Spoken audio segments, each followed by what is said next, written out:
Hi guys, in this video we'll be showing you how to seal these two lids up.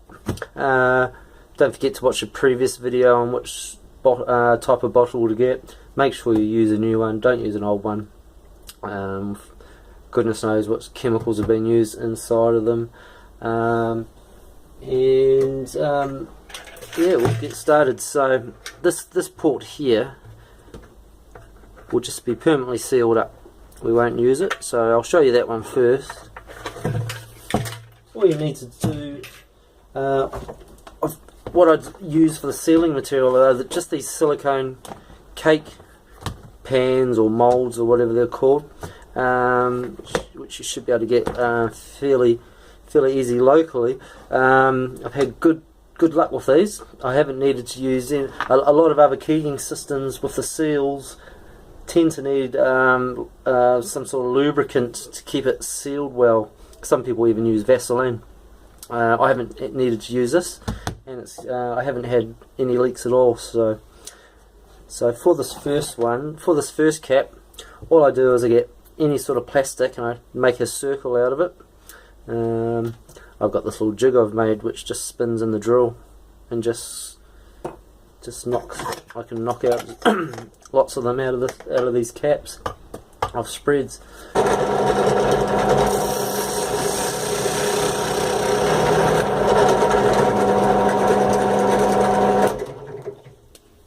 But you could just quite easily use an ice cream lid. Just use something to just experiment until you get the right size to fit snugly right inside here. You could just use this, something like this. Do your circle, cut it out with some scissors. So we'll use this one I've made. So that just goes right into there. And of course we'll need our silicone rubber seal, and you just cut that out. You can use your disc to trace around, cut it out, and make sure it's just a tiny little bit bigger, so it sort of just fits in there snugly, holds it in, and we're going to hopefully get a good seal just on that top part.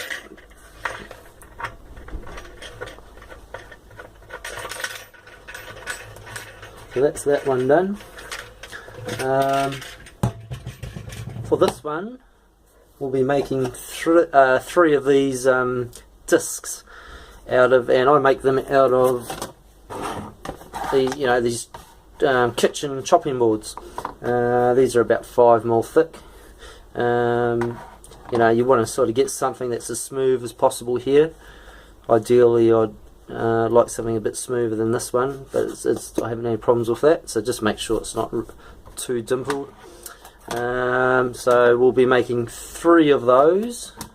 One will be just in there for fermentation, and the second one will be used to add our serving hardware, and the third one is just our pressure test and leak testing lid, which will just have the tyre valve in it. So I'll show you how I make these discs. Basically, you just you want that to fit snugly in there. So what I do is I make it a little bit bigger, so maybe the width of that rather than the inside. To get your circle, use your compass again. That'll come in handy, and the good thing about the compass is you'll get a middle point too, which we need to later make a hole. So just use that. Make your circle, cut it out.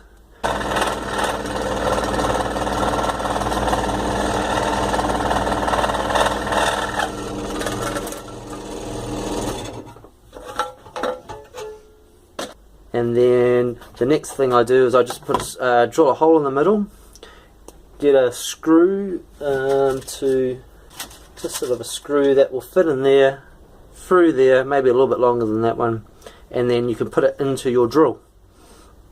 I've got a drill press and it just goes up there and it spins, and then I just sand down one edge just while it's spinning.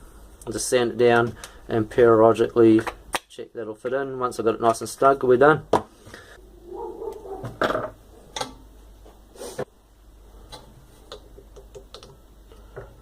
Straight in the drill. You can just use a hand drill for this, and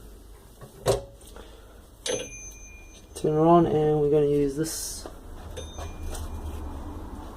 Use this file. You could use this file directly, but I found I also needed this bit of sandpaper. We just ground it down.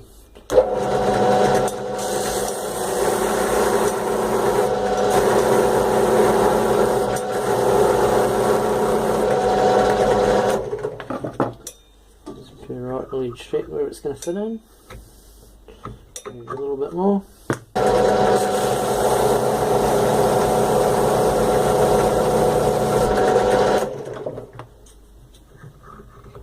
Yep, perfect. Take the screw out. Okay, so once we've done that, so just pop it in there.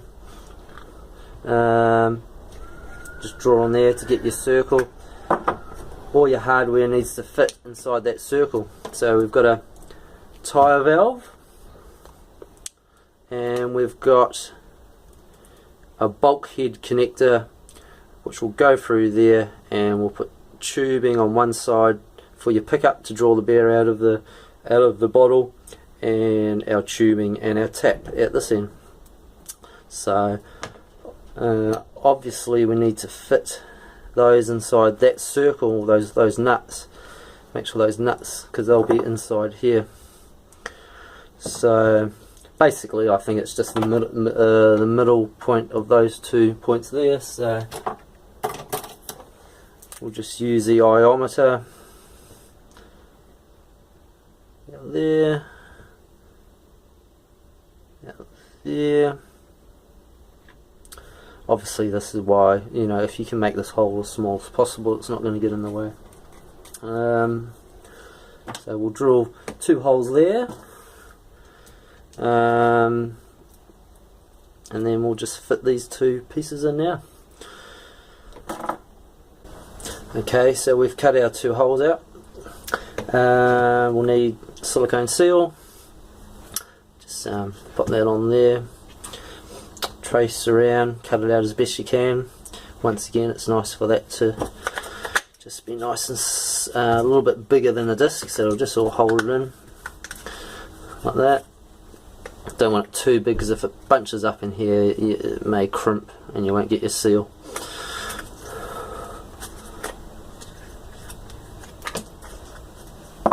Okay, so we need 2 holes in the silicone disc here. So we will just use a pen to get our center points.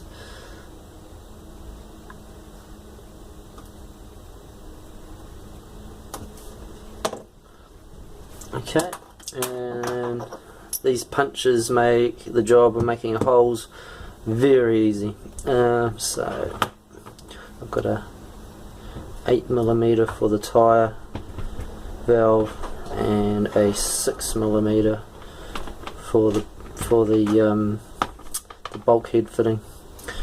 So I'll just move this mat and just do it on the here.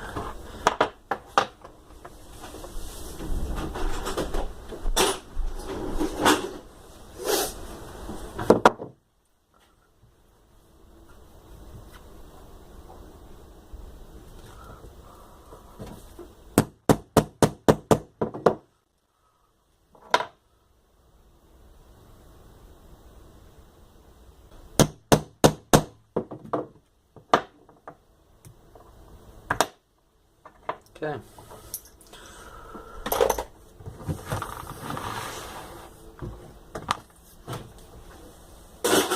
So we got hopefully our 2 holes lined up reasonably in the right place. Yep, could have done a better job, but it's fine. Okay, so now we'll add our tyre valve. We don't want any of this rubber stuff here. Got our nice food safe seal we've just made, so we'll just get rid of that, take all that off.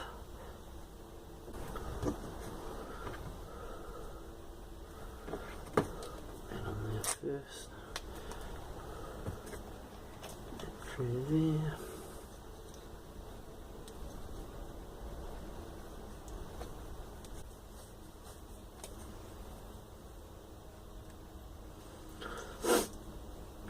Now we'll add our liquid out.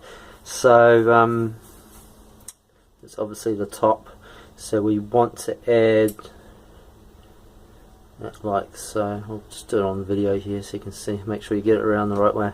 The nut, don't actually need to add a nut because this is going to fit snugly into this. But if you were to add the nut, you put it on the top side because that nut is not food, well, it's brass. So anyway, that's the best way for it to seal against here. No air can leak this way. Okay, so I just made that hole a bit bigger because I was having trouble getting it in. But you might find you need to have it the exact say, just say you're making a thread as you're going in, because you won't actually have room. See, the thread doesn't come out this side, so just keep an eye out for that. We've got just enough there, and you might find you need an extra little bit of silicone seal with a hole punched out of it just to go in there to get a good seal around here. So that's another thing you could try.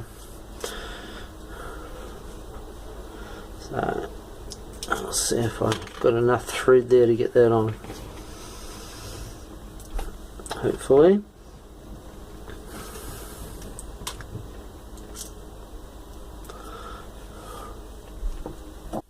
Okay. I have snookered myself here, but anyway, you can see what we're doing anyway. So next one I'll make sure it just screws into and snugly into here, into this material, because we won't be able to use this nut. So we'll keep going anyway. This one can go on.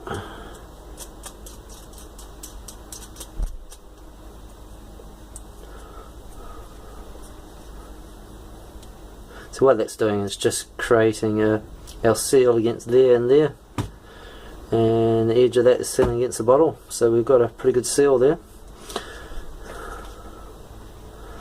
And with any luck, that should all fit inside your cap still.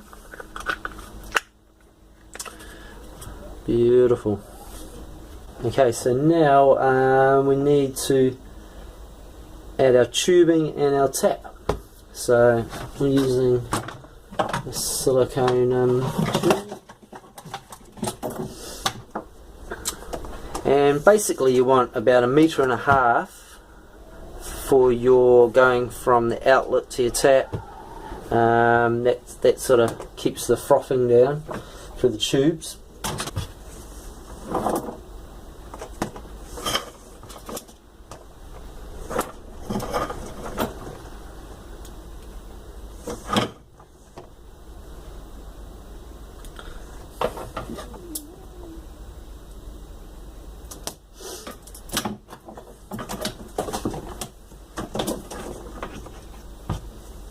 Just goes on there. This is great stuff, this silicone tube. It doesn't, a lot of other tubing when it gets cold just sort of seems to go stiff. And I'm sure you can improve on this, but this works fine. I'll just put two on.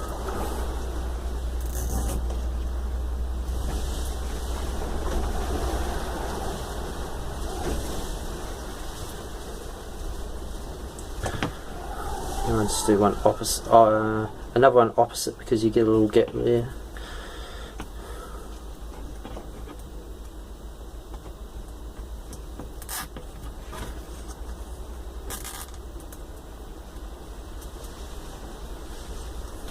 Like I said, there are proper little clamps you can buy.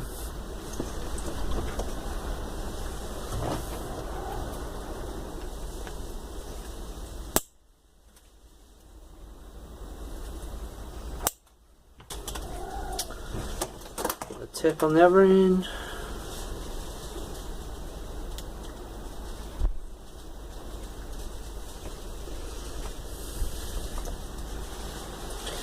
Put another zip tie, cable tie on if you want, but I find unless I add too much pressure in the soda stream bottle, that has popped off once and I've had beer spraying everywhere.